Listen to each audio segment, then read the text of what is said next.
Welcome to the Nut Gallery Review, bringing in the news on the media that shapes your world.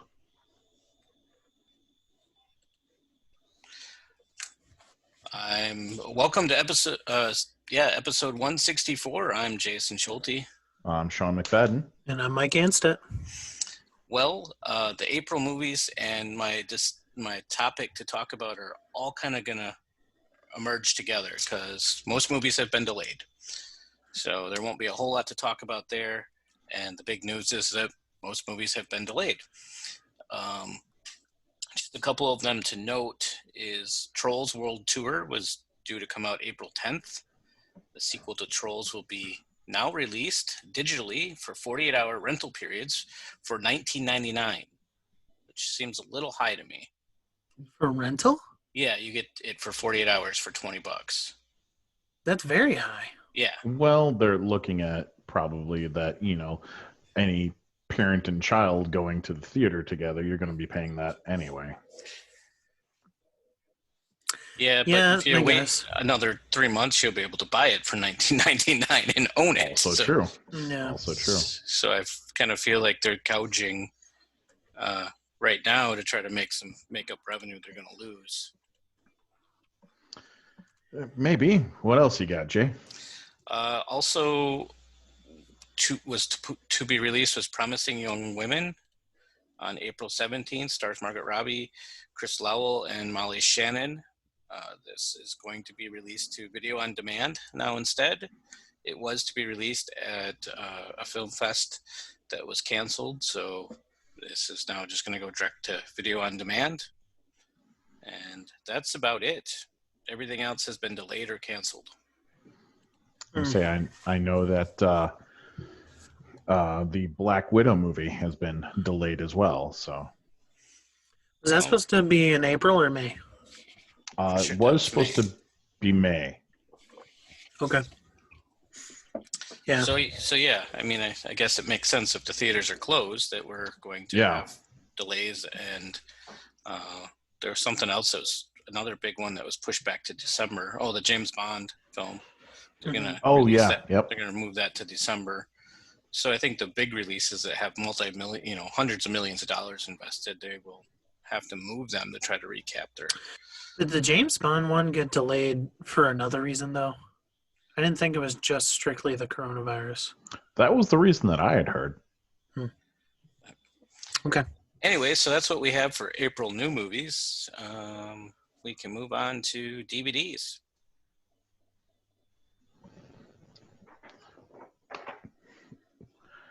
All right. Well, that it certainly is a short list there. There's not much better as far as DVDs go. Week of April 7th, Little Women comes out. Doolittle with Robert Downey Jr. comes out. Oh, I heard that flopped hard. Oh, it did. It flopped super hard. Anyone not see that coming? And, I mean, no, we all did. I don't know. You always have hopes with Robbie Downey Jr. Yes, that is true. That is true. You always have hopes, but and as long as we're gonna, keep the flops going, there, Cats coming out. I don't even know if you can call that a flop. Yeah, that was That's bad. been the butt end of every joke about movies in the last 6 months. Pretty sure they should have delayed that indefinitely. Indefinitely would have worked for me. There are people that will no longer work in Hollywood because of this film. Ooh. And then we have week of April 14th. Really the only thing of note is Just Mercy with Michael B. Jordan and Jamie Foxx. Brian Stevenson, a lawyer of unfaltering convictions, goes where few are brave enough to wander. An inmate on death row encounters a stroke of good luck and fortune when Stevenson takes on his case. Basically, he's trying to overturn the fact that he is convicted of murdering an 18-year-old, and they're trying to release evidence that he did not, in fact, do it. I saw trailers for that, and it looked very interesting. I mean, Michael B. Jordan, I have not disliked his character in anything he's had going on there. I think his real one big flop was the Fan Four Stick. So Yeah. You didn't love his Johnny Storm? So, Bad Boys for Life comes out the week of April 21st. And keep in mind, listeners, that some of these movies, their digital releases have been pushed forward because of the coronavirus. So correct. I do believe Bad Boys is out this week digitally or next week digitally, something like that. Well, that's usually the case. Usually it's out a week ahead of time. Yeah, but this is almost like a full month ahead of time, I'm pretty sure. Oh. Just because of the coronavirus. Also out April 21st is The Gentleman. That's the one with Matthew McConaughey. Mhm. Basically his whole marijuana business and everything, people trying to push in on him. Look good. It did look good. And I'm not a McConaughey fan, but this one at least kind of had a bit of swagger to it, and I was drawn in a little bit. All right. One of us had to say it. And the only other thing really of note there is Ip Man 4, the finale, comes out. And if this is one of those series that people keep telling me I do need to watch there, because I do enjoy a good kung fu movie, but haven't gotten around to that one yet. Whoa.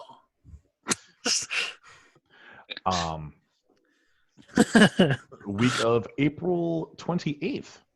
The only real thing of note is Guns Akimbo with Daniel Radcliffe coming out there. Do you guys remember this one? Nope. No, not at all. Daniel Radcliffe is playing a computer game programmer, and basically he gets drawn into an actual like life and death game that pretty much like, yep, he's got guns literally just like stapled to his hands or nailed to his hands, and he has to survive. That hurt.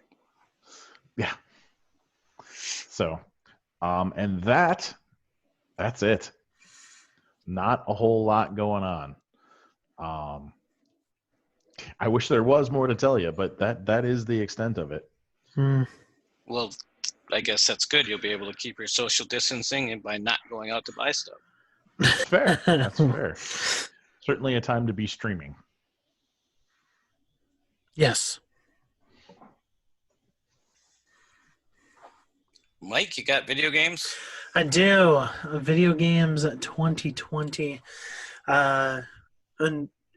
Another thing, because of this pandemic happening, keep in mind that some of the physical releases of these games have been pushed out, but not their digital releases. So they will be releasing on the days that they're marked, for the most part digitally, but physically, I know Amazon has deemed video games as a non-necessity, so they have pushed out delivery of physical copies. So just letting you all know.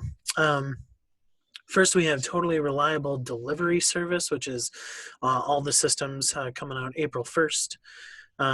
We have Aeolus. That's the game. Totally Reliable Delivery. Totally Reliable Delivery Service. Oh, I thought maybe you were still talking about Amazon. No. It will not deliver your physical game, but you can buy a game called Total Reliable Delivery System. The irony is palpable. Yeah. Right. So this game is it's basically in the vein, I don't know if you've heard of the games Human Fall Flat or Gang Beasts. It's kind of we have Gang Beasts. It's awful. Okay. It is a terrible game. So it's I believe it's by the same developer, kind of some of the same physics mechanics behind it, but you are a delivery service. like Amazon. Well, with the ringing review from Jason, I mean, you have a game coming out just to the Switch. It's called Aeolus Tournament. Comes out to the PC as well. It is kind of like a Mario Party clone. Has a bunch of mini games, stuff like that. Play with 8 players. Hyper Parasite comes out for all the systems on April 3rd. Resident Evil 3, the remake, comes out for PlayStation 4, Xbox One, and PC on April 3rd. Now this one's being looked at as probably one of the most anticipated games for this year because last year's Resident Evil 2 just was amazing, according to a lot of people. I have not played it yet, but just Capcom has been destroying like the T virus. Sure. Capcom's they've been killing it with like remakes, and a lot of other developers are taking notes and stuff like that. So, Disaster Report 4: Summer Memories, Sean's favorite game of all time, favorite series. So, PlayStation VR, PS4, Switch, PC, April 7th. Coming out on the 10th, Final Fantasy VII Remake, coming out for the PlayStation 4. This is, I believe, a year exclusive for the PS4, so this will hit Xbox One a year afterwards. Are you guys going to play this remake? I know. Probably not. The Final Fantasy VII? Yeah. I have only played Final Fantasy VII through for probably about the first, I want to say, 2 to 3 hours. So I was never heavily invested into it. Gotcha. But I might check this one out and just to kind of see what's going on with it. Yeah, this one intrigues me more.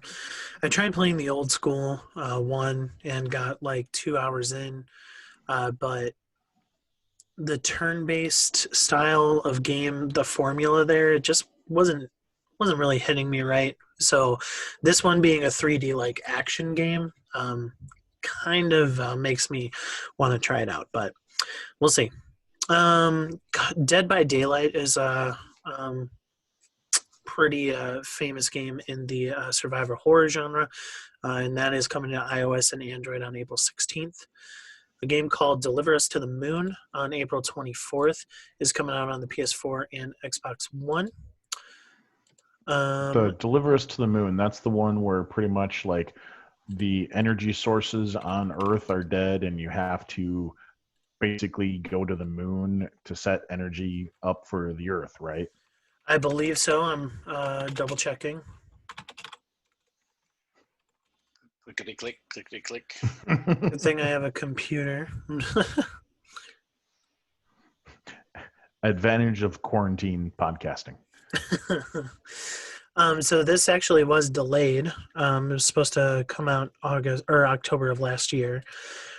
Deliver Us to the Moon is set in the near future where the Earth's resources are nearly depleted. So yeah, It is the one I'm thinking of. what Okay. Sean is thinking about. So we're going to go to the moon where there is no resources. Got it. Yeah. It's a lot of like there is some stuff up there that you can mine, and also like you don't have to worry about atmosphere when using like a solar collector or something. Ah, okay. This seems like a super Sean game. It might be. All right, next on the list is a asymmetrical game for the PlayStation 4 coming out April 24th. It's called Predator Hunting Grounds. Ooh, this one has my attention.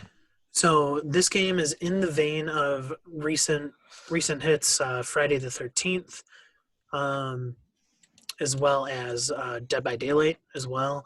But also kind of the one that started this whole like genre was Evolve. Obviously, there's been more that really hit this genre, but Evolve kind of brought it on the map with consoles at least. So Predator Hunting Grounds is in the same vein. One person is the predator, the other are Arnold's trying to survive, So that's basically what it is. Trials of You know, Man. Yeah. Go. very soon, people will not know what you're saying when you say evolve, because that one kind of just came and disappeared really quick. Yeah. I think 2 years ago it became free to play. And just like nobody talks about it at all. I didn't even Even know it was there. yeah, even though I played it a good amount and I had a lot of fun with it, I just didn't stick with it. Um, but next, Trials of Mana is coming out for the PS4, Switch, and PC. That one should sell well. Yeah, um, it is a Square Enix game, so yeah, Square Enix usually does good. That should find a good home on Switch on April 24th. Gears Tactics. There are some websites that are saying that it's coming out on the Xbox One. That is not true. It is only a PC game. Comes out April 28th. Sean, you might actually like this game. It is basically Gears of War XCOM. That's what I've heard, and So- it has my attention. I tried playing the Gears series way back. I tried playing the original Gears of War, and I wasn't terribly impressed with it. I didn't get drawn in. But a Gears Tactics game, absolutely. You have my attention. I think you'll like this. I love the Gears series. I wish this was on Xbox, but I'm sure it will come to Xbox at some point. Let's see here. Next on the list is Moving Out, which is as you guys can guess, it is a moving simulator. That sounds Like- awful. Like Hey, you're 18, get out of my house. no, like hey, we bought a new house or we're moving apartments. Let's move our furniture. I hate this game on the concept. Sounds awful. Yes. It's got kind of a like Overcooked vibe to it. Oh, so you have to like do things Yeah, in a so certain order, and Mhm. So it's like a co-op game. So it should be a fun party game, but probably not one that I'll be playing. my son and I enjoy playing Overcooked, but Overcooked's a lot of fun. you get Overcooked's to, amazing. you get to certain levels, and it's just like, yep, never gonna It's- 3-star it. Yeah, it's There's Yeah. no way. Yeah, exactly. Maybe Sean or Jason can talk about this. Sakura Wars comes out April 28th. That's just a super anime game. I do not know anything about All that right, one. cool. Snow Runner. Go ahead, tell them what this game is. It's ludicrous, but tell them. Looks like it's a bunch of trucks delivering things through the snow. Okay, so evidently I know more on this one. Okay, probably. It's kind of the Ice Road Truckers, that was the big thing a couple of years ago. And there's all kinds of different trucks, but it's literally you just have to drive through the environment, sometimes carrying a load, sometimes just transporting yourself. But basically anything from like a souped up pickup truck through various cargo haulers. You just have to get there. It's supposed to be some sort of like, dynamic terrain and water interacting with each other. This is a sequel to Mud Runner.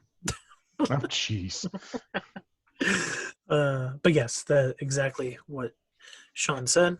Finally, Jason and I were talking about this pre-recording, and Minecraft Dungeons comes out PlayStation 4, Xbox One, Switch, and PC on April 30th. Got This one- delayed, I thought. And I think it got delayed to this date. I believe you're right. It got Oh. delayed to this date. Oh, okay. Yeah. But I'm actually pretty excited for this. I thoroughly enjoy Diablo, like Diablo 3 and stuff, and Oh, yeah. this should be in the same vein. So yeah, it's supposed to come out April 1st. It got delayed till this date, April 30th. That's not a long So delay. not too long. And those are your video games. Guys, anything hitting you here?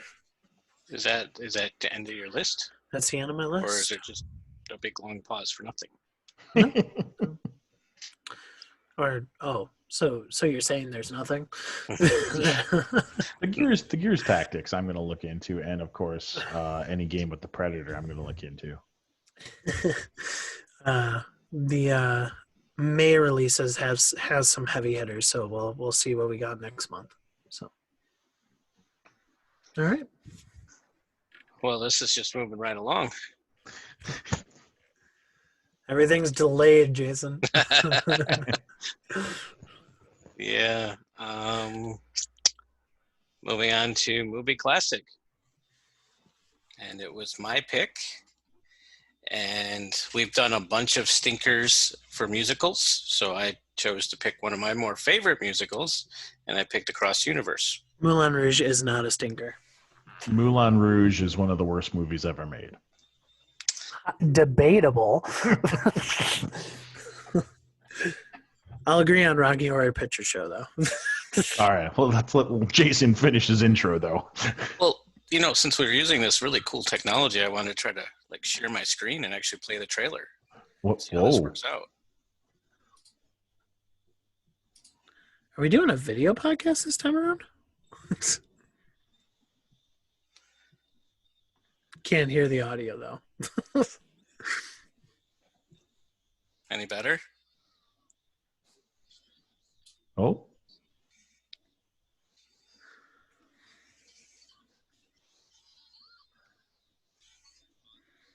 We can at least see it, and it's very pretty. Yeah, we can see it. Can't hear it. Well, maybe the audio will come across in the recording. Okay.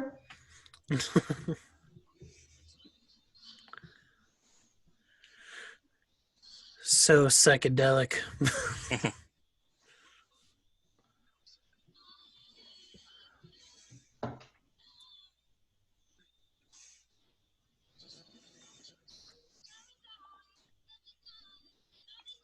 I can hear it a little bit. Close your eyes, kids. Oh.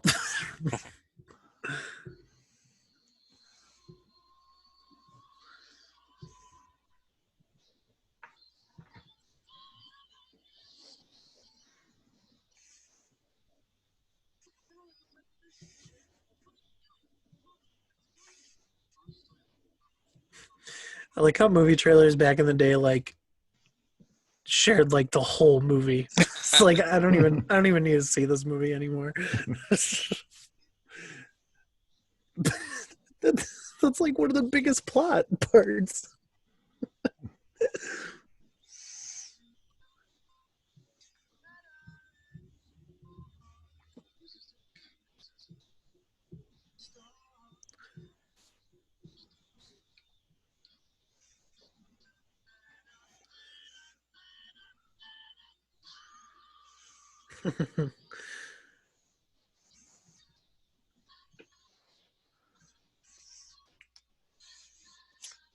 I got to imagine the trailer is way better with sound. Potentially. I'm sure you hear it. It's playing through your PC. All right, so that was the trailer, and we're back to us. Nope, maybe not. I'm here. There we go. I just killed the video. There we go. So I picked Across Universe, which if you were able to hear the video, you would know that it's set to Beatles music.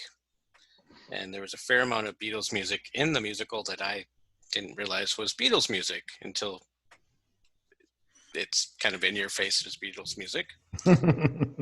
Wait. Is this Beatles music? I don't know that I ever tied I'm a Walrus with Beatles in my life. Really? Yeah. Really? Yeah. What? I just figured, I guess you realize that the Beatles made a bunch of music that didn't really have any purpose other than to entertain. Well, the whole story behind I Am the Walrus. To make that incredible scene. Yeah. Yeah. So Across the Universe follows a main character who is in the Vietnam era and has a romance between an upper-class American girl. So they have different views on life. And, it kind of has the Forrest Gump feel to it, in a way. About, like... Just the kind of the romance and the coming in or out of each other's lives. And okay. Lucy. Yeah, it stars Jim Sturgis as Jude, and then Evan Rachel Wood as Lucy Kerrigan. So, sorry, I might break out in song several times during this conversation. That was honestly the issue with me watching this with my girlfriend, because I'm kind of a big Beatles fan there, and at one point I think she's like, just let them sing this part, and I'm like, oh, okay. She didn't ask you who sang it, and then said, well, let's keep it that way. Oh no, she didn't do that. Anyone else want to jump in? I do agree with you. This is probably my favorite musical. Probably second favorite, but still, being a big Beatles fan, I of course love the movie and the music that they were putting to it together. Some of the scenes do feel a little bit like they were like, all right, how can we incorporate this song? And they worked backwards from the song, which, being a musical, is kind of A-okay to do. And of course, you mentioned the I Am the Walrus. And that was the point of the movie where I was like, okay, was the acid trip scene. Got it. Did I take acid? Exactly. But the lead actor is, holy crap, if you put him side by side a young Paul McCartney, it's near uncanny. And it's pretty close. I can get on board with that. Yep. Like it's not an exact, but it's like, yeah, this is the look they were going for, and you quite clearly pick up on that. Yeah. And just, the tension and everything around it, and some of the things just kind of falling into place. Like I was kind of like, when they start the movie and two of the main characters just become best friends, you're like, well, wait a minute, that's awfully, and then you kind of stop, you go, no, actually that is how it happens sometimes. Okay, never mind, continue. But no, I do thoroughly enjoy this movie. My one beef with it is the I Am the Walrus scene, but I understand why it has to be there, just because of that whole time period of the Beatles music and everything like that. Yeah. But everything else was like you were following a narrative, and it had a story, it had somewhere to go, and the music was there to help accentuate the point, to help you feel that moment, and I appreciated that. With the exception of the whole, like, the weirdness that came out of left field with that particular bit. But with the exception of that, I felt it was done really well all the way through. Yeah. So for me, I liked it, and I think the majority of the reason that I did like it is because, same thing as Sean, Beatles are my second favorite band of all time, behind Breaking Benjamin. I love the Beatles. The issues that I had was pretty much what was good about the story elements of this movie. Everything with the middle of the Beatles, like, discography, like the I Am the Walrus and all that, like, kind of acid trip stuff, I thought was extremely pointless.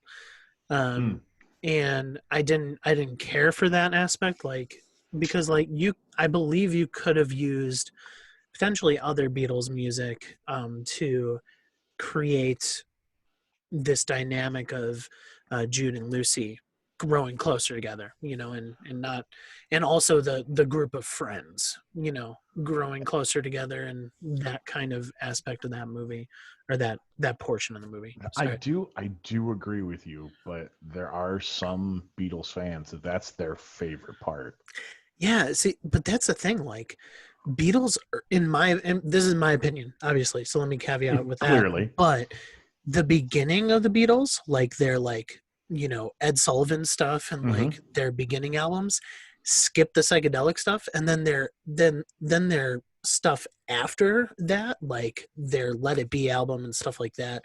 That's my favorite Beatles. And so you get to like what I think is the strength of the movie is the story actually with the Vietnam War.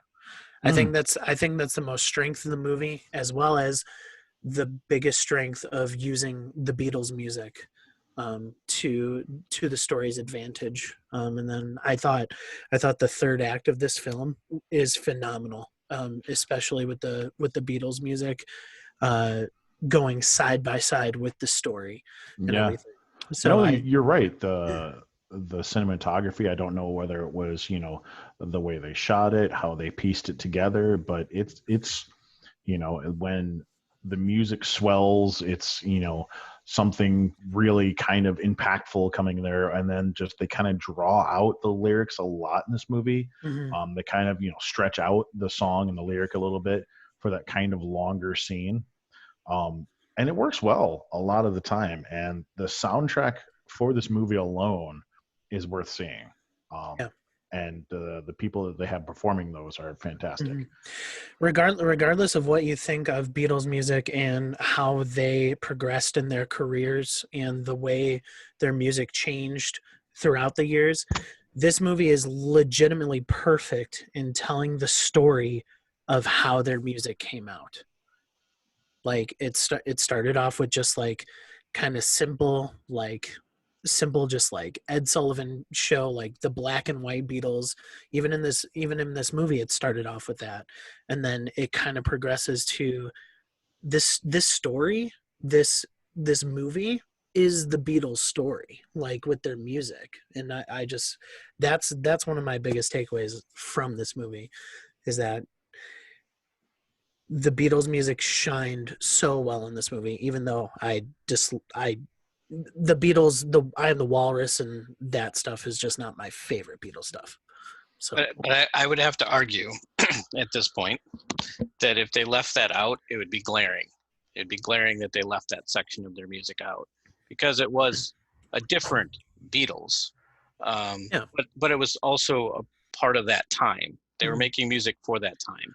And in this movie, they needed to put that music in there, at least, maybe not as much as they did, but they needed to have a section of that to show the changing of the times and the transition to get to where they wanted to be. Yeah. I'll be honest, that was my least favorite section of the movie as well. I mean, it felt at times like it started to drag, but I feel it would have been very glaring if they had left that section out. No, and I agree. Like the thing with when you're translating a musical to movie, what they could have done, in my opinion, is keep that section, have shorter scenes, and done a medley of those songs. So have like a 7-minute song that blends kind of all those, songs together, and you have a 7-minute scene instead of that whole, like, I don't know, how long was it? It was like at least 30 minutes, that whole psychedelic. I don't think it was portion. Quite that long. I think you feel like it was that long sometimes, but it wasn't that long. All right. I'll rewatch the tape. I'd also interject that we're also being very nitpicky about one little section of the movie. We are. Yes. That's the thing. It's so solid everywhere else in the movie that one aspect kind of jumps out a little bit, just because everything else, honestly, like, me, our listeners have picked up. I'm not a fan of the musicals. Neither am I. That's why I thought I would surprise everybody. So It was a surprise. this one right here, I got talked into it when I first saw it. It was like, hey, you're a Beatles fan. I said, yes, I am. All right, watch this with me. And I went, okay. And then, of course, it started up. I'm like, huh, I'm actually enjoying this. This is a good movie. So, Yeah. no, I do support your pick here. Across the Universe, solid movie. So, yeah. Go ahead. And so I put it in one night thinking, oh, I'll get some other stuff done. I'll get some stuff done on my computer. And a few minutes in the movie, I put my computer down and was completely had my attention. So another reason why I felt like this should be picked, because it's rare that it surprises you like that. Yeah. Yeah, it's true. Like, I agree with you though, Jay, is that like you have to have the whole encompassed movie, right? You can't have the early Beatles and the late Beatles without the middle Beatles in order to tell this story. And that's why that middle section is still very vital, because it does perfectly set up the third act of that film. You have this group of friends who are getting closer with one another, growing closer in relationships as well as just friendships, and then you get to a point in the movie where there starts to be conflict, and that's when it turns to that third act, and that's when that story becomes super awesome, in my opinion. So. All right. Well, this is Across the Universe came out in 2007, and it doesn't feel like it was that long ago. No, it did not. And I'll tell you what, man, listening to their rendition of Hey Jude, like if you don't feel something when they have that, you're a little bit dead inside. Yeah. We just lost 1/3 of our recording crew, but that's okay. But we can see his lovely chair. We can keep plowing ahead, I guess. I guess we can probably close it up on Across the Universe, and you and I can. I think so. I really do agree with your pick here. I'm really picky about musicals here, but this was one that I felt was done well. Yeah, and I would like to know our musical ratio has got to be pretty high. We've covered a lot of musicals as our classics. We have covered a few. So I'll stand by Moulin Rouge's junk, though. Yeah, me too. We were forced to watch that by previous co-host. So moving on to what have we been up to? I read the book The Water Dancer by Tanisha Coates. And this was touted as a sci-fi or fantasy book, and I really struggled because it has a very serious theme of slavery in the South, and then it every once in a while injects this like fantasy element of being able to teleport, and it just didn't work to me. That I feel like the story was solid enough on its own that they could have done it without adding this element, because it's really talking about the Underground Railroad and things as part of this, and it felt like, to me, it felt like, oh, we have a book on slavery, but there's hundreds of those, so what can I do different? Oh, let's add a fantasy element to it. So I hate to be critical of that subject matter, but it just felt awkward that maybe 10 pages of this whole entire book have anything to do with the fantasy element of this story. Well, that is sad there. And just because you picked a decent category or a time period or event doesn't mean that the book's going to turn out well. Yeah, and then Shantae Half Genie Hero was our freebie on Xbox this month, one of them, and I've been playing quite a bit of that. It's a side-scrolling game, but it's also got RPG elements to it. So you do you got to navigate the worlds or the levels, but you also do some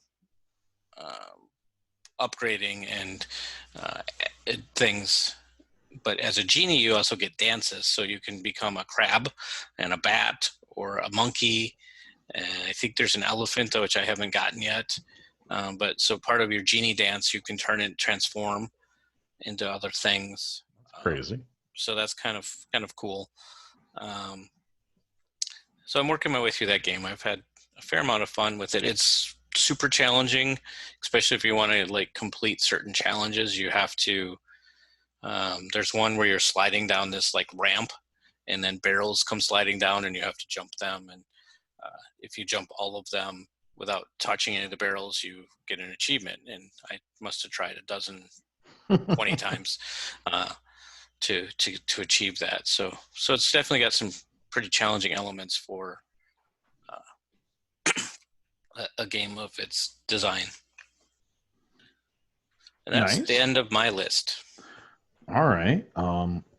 My big thing that I've been working on is I picked up Outer Worlds from the library for the PS4, and I've been playing that through. And look at you! You'll have that like extended due date and I everything. know.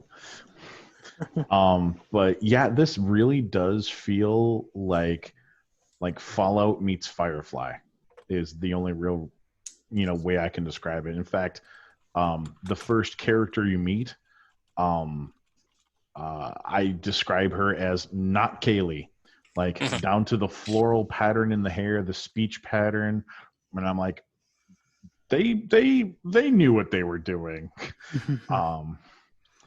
But yeah, it's pretty interesting. There's a whole bunch of factions there, but the factions are literally like different corporations and everything. And so like they all like so far they're all kind of awful.